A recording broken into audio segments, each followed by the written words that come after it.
Anytime you want to understand something, why is such and such happening? Why is there a biodiversity crisis? Or why are we drilling for more oil when it's polluting the atmosphere and causing oil spills? Like, why? And you ask why, and down a couple levels of why, you always get to money. Yeah, I talk a lot about the story of self that every culture has, and it answers the question, what are you? What is it to be human? So it says that you're this separate being among other separate beings in a universe that is separate from yourself as well. Like, you're not me, that plant is not me, that's something separate. And this story of self really creates our world. If you're a separate self and there's other separate selves out there and other species out there, and the universe is fundamentally indifferent to you, or even hostile, then you definitely want to control. You want to be able to have power over other beings and over these whimsical, arbitrary forces of nature that could extinguish you at any time. This story is becoming obsolete. It's becoming no longer true. We don't resonate with it anymore. And it's actually generating crises that are insoluble from the methods of control. And that's what's clearing the space for us to step into a new story of self and a new story of the people.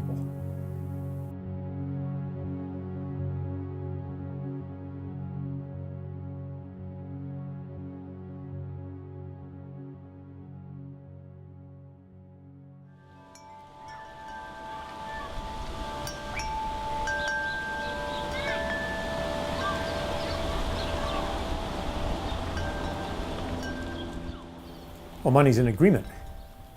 You know, it doesn't have value all by itself. It has value because people agree that it has value.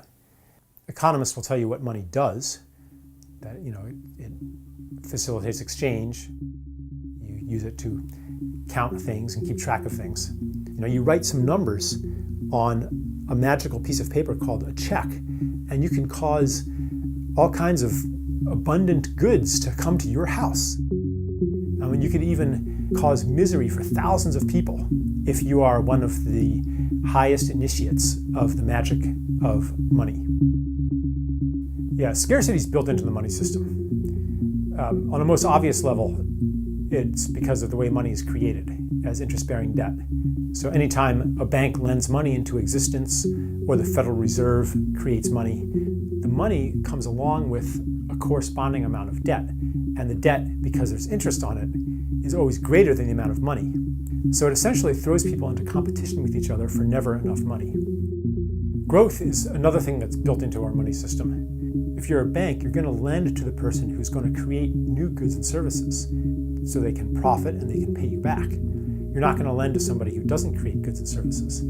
So money goes toward those who will create even more of it. But basically, economic growth means that you have to find something that was once nature and make it into a good, or was once a gift relationship and make it into a service. You have to find something that people once got for free, or did for themselves or for each other, and then take it away and sell it back to them somehow. By turning things into commodities, we get cut off from nature in the same way as we're cut off from community. We look at nature with eyes of it's just a bunch of stuff.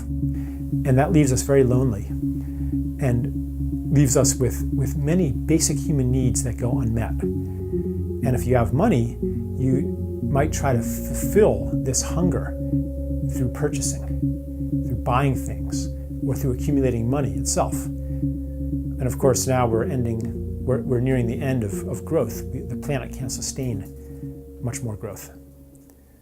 And that's why the crisis that we have today won't go away.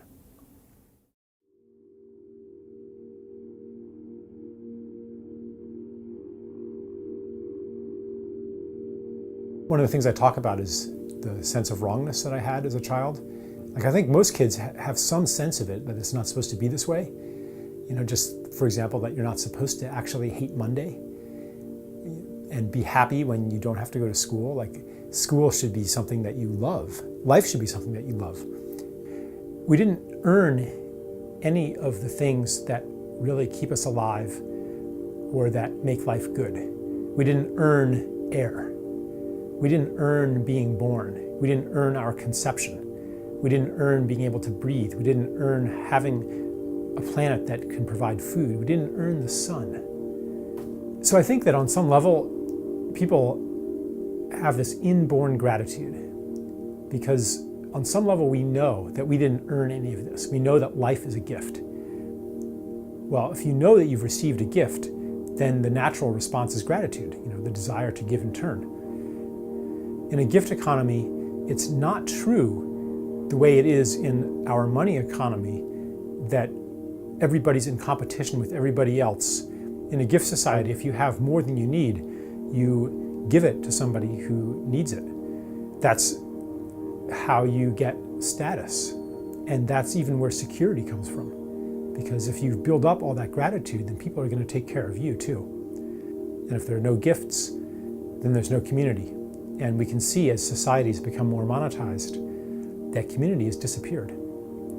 People long for it, but you can't just have community as an add-on to a monetized life. You have to actually need each other. People desire to enact their gifts. And if they were free from money, they would do it. But money is so often a barrier. People think, oh, I would love to do this, but can I afford to do it? Is it practical? Money stops them. What beautiful thing would I do? What am I called to do? Would it be to set up big gardens for homeless people to take care of and reconnect them to nature? Would it be to clean up a toxic waste site? Like, what would you do? What beautiful thing would you do? And why isn't it practical to do these things? Why isn't there money in those things?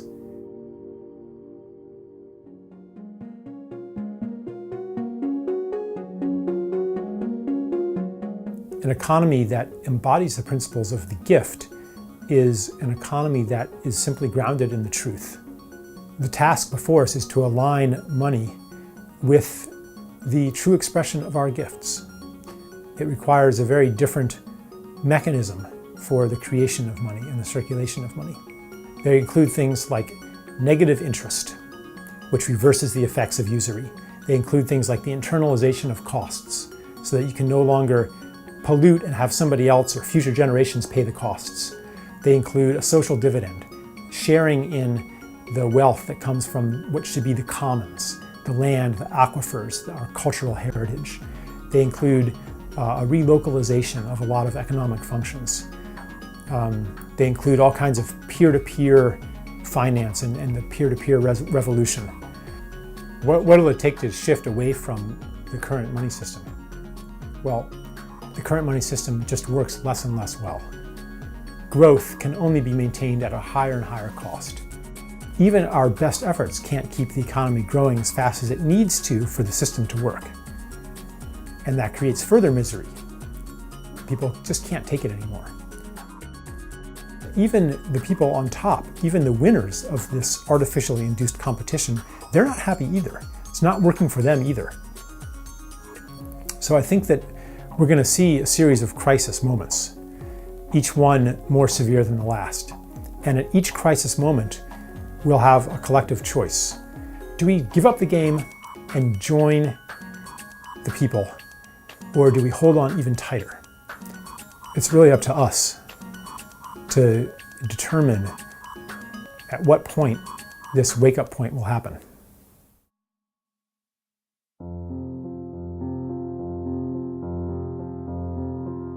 Was this all a big mistake? That's a good question, and it's sort of, it sure seems like it was sometimes. When you look around at just the horrors that have taken place on this earth and that are ongoing right now, and some people think, I just don't want any part of this. Civilization was a huge mistake. I came to see this whole journey of separation not as a mistake, but as part of a larger process. It started, I think, with the environmental movement in the 1960s. That was its first awakening into mass consciousness. And the astronauts went up and experienced the pinnacle of separation. And the photos that got beamed down, even today, it still evokes love in us. So we're falling in love with Earth. That's one part of our transition into adulthood. The other part is the coming of age ordeal, when the old world falls apart and a new world is born. You know, a child plays. A child plays and develops his or her gifts, but doesn't apply them toward their true purpose yet. And that's what humanity's been doing. We've been messing around, playing with our gifts of technology and culture, and developing these gifts. Now we're coming into adulthood, and it's time to apply them to our true purpose. At the beginning, I think that'll be to simply heal the damage that's been done. And there's a lot of healing that needs to be done, and it's almost impossible, actually. You could say that really we're in the business of creating a miracle here on Earth. I'm saying it's something that is impossible from an old understanding of reality, but possible from a new one. And in fact, it's necessary. And in fact, anything less than that isn't even worth trying.